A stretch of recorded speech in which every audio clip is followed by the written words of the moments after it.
Le 14 février 1942 paraissait dans le toujours excellent Je suis partout la critique de François Vineuil du film La maison des 7 jeunes filles sous le titre Images et broderies, texte intégral. Il est permis de préférer M. Albert Valentin, metteur en scène de La maison des 7 jeunes filles, à M. André Hugon. Il fut, dans sa première jeunesse, ce n'est pas encore un homme d'âge, quelque chose comme surréaliste belge. Il fut aussi, ce qui est mieux, l'un des collaborateurs favoris de René Clair. Il a eu près de lui, pour La maison des 7 jeunes filles, M. Charles Spack, homme rompu au métier, qui signa les meilleurs dialogues des films de Jacques Feder. Son scénario est emprunté à une nouvelle de M. Georges Simenon, lequel n'est pas non plus, en dépit de tous ses défauts de commerçant en ligne imprimé, un personnage négligeable, qui pourrait affirmer qu'il n'a pas lu avec plaisir au moins un bouquin de M. Georges Simenon.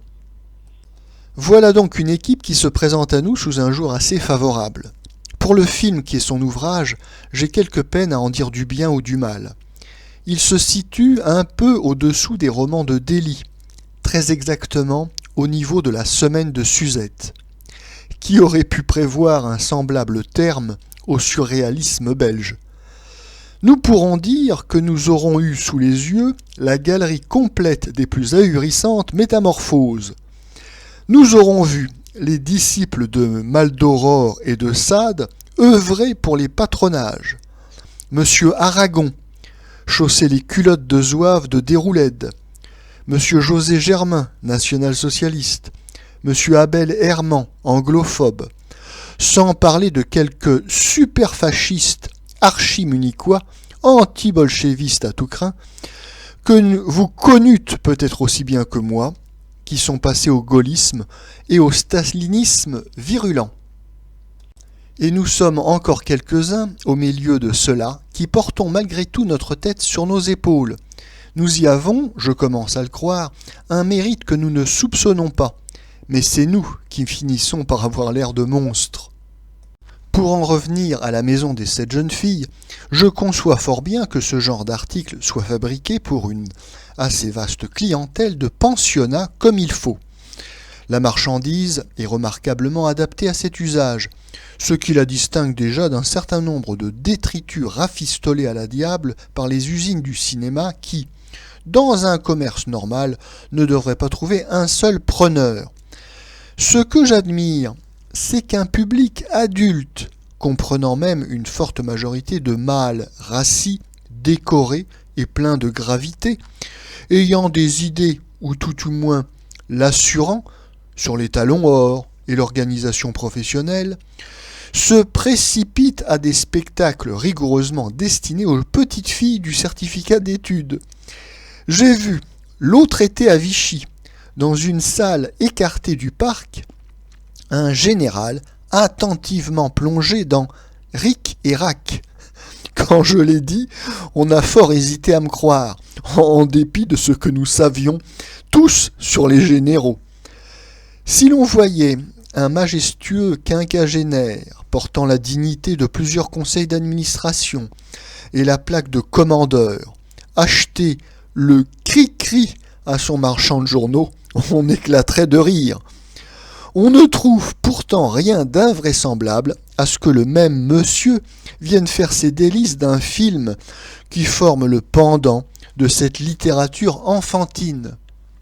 Je ne dirais pas que je me suis positivement ennuyé à la maison des 7 jeunes filles, que je n'y ai pas souri de temps en temps. Une certaine atmosphère de douce et paresseuse niaiserie est vite contagieuse. Mais y succomber, y perdre une grandeur et demie, quand on n'a même pas relu Don Quichotte depuis 10 ans, peut-être, quand on n'est même pas encore fichu de lire Goethe et Nietzsche dans le texte, et que l'on n'arrive pas à trouver les 20 minutes par jour qui vous y mèneraient vite, c'est par trop idiot. Oh, je n'exige pas de chaque film une leçon. Nous avons tous besoin de divertissements qui nous apportent une détente physique, de bons clowns ou de bons acrobates au cirque, par exemple. Je constate simplement que le cinéma d'aujourd'hui ne m'apporte presque plus jamais cette détente, que je quitte presque chaque fois avec l'irritante sensation du temps perdu et une lassitude accrue, un peu plus parisien du XXe siècle, mécanisé et décervelé, quand je quitte la salle obscure que lorsque j'y étais entré.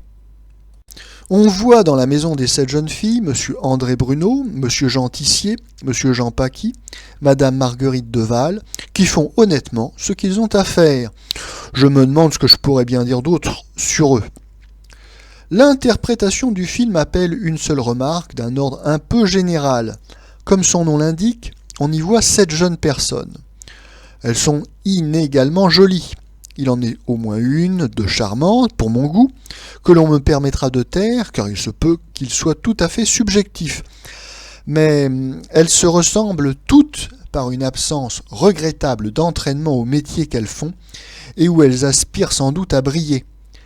N'importe quelle autre demoiselle, souvent plus séduisante, que l'on prendrait au hasard à une sortie de métro, ferait aussi bien l'affaire.